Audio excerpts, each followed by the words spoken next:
Quelle est la position du FN vis-à-vis de la prolongation de l'état d'urgence?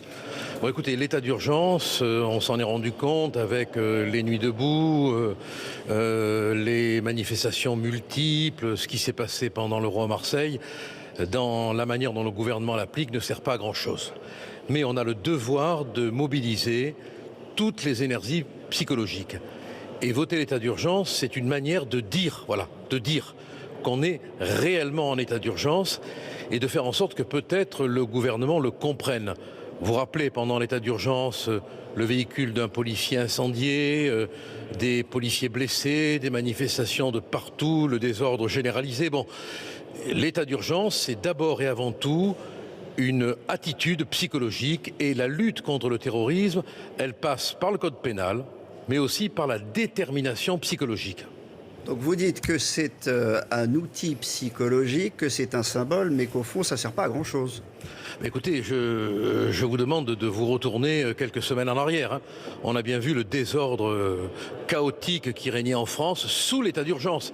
Alors si le gouvernement prend la décision enfin d'appliquer l'état d'urgence, c'est-à-dire de ne pas tolérer les désordres, de ne pas tolérer les subversions chaotiques et dangereuses pour l'ordre républicain, on aura un état d'urgence. Mais s'il continue à faire joujou avec l'état d'urgence, il ne sert à rien, mais on a le devoir de le voter, ne serait-ce que pour mobiliser les facteurs dynamiques et psychologiques.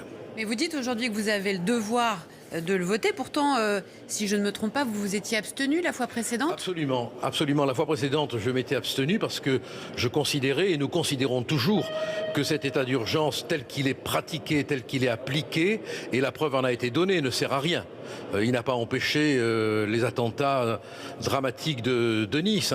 Mais je considère que maintenant, on est arrivé à un moment donné où il ne faut plus faire aucun cadeau. C'est une guerre totale. Et on est entré dans une guerre psychologique. Et le fait qu'aujourd'hui, je vote cet état d'urgence signifie qu'il y a l'intention de dynamiser la psychologie du peuple français pour qu'il entre dans un état d'esprit de guerre, ce qui n'a pas été le cas jusqu'à présent. Qu'est-ce qui nous manque, Gilbert Collard, dans notre boîte à outils pour vraiment lutter efficacement contre le terrorisme?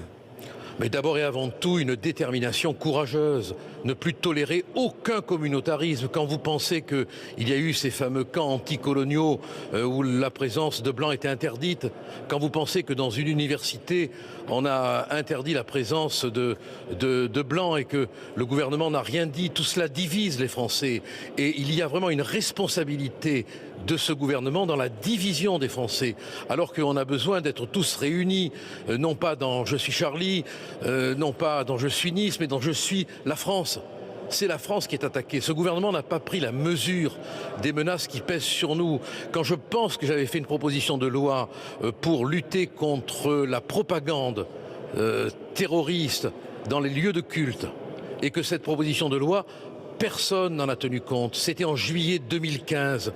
Et aujourd'hui, je vois les Républicains dire que c'est ce qu'ils veulent, mais il faut arrêter de faire du petit jeu politique. Ce sont des Françaises, des Français et des étrangers venus en France qui meurent. Et on n'a plus le droit de sombrer dans la petite politique des urnes. Il faut être bien au-dessus de tout ça.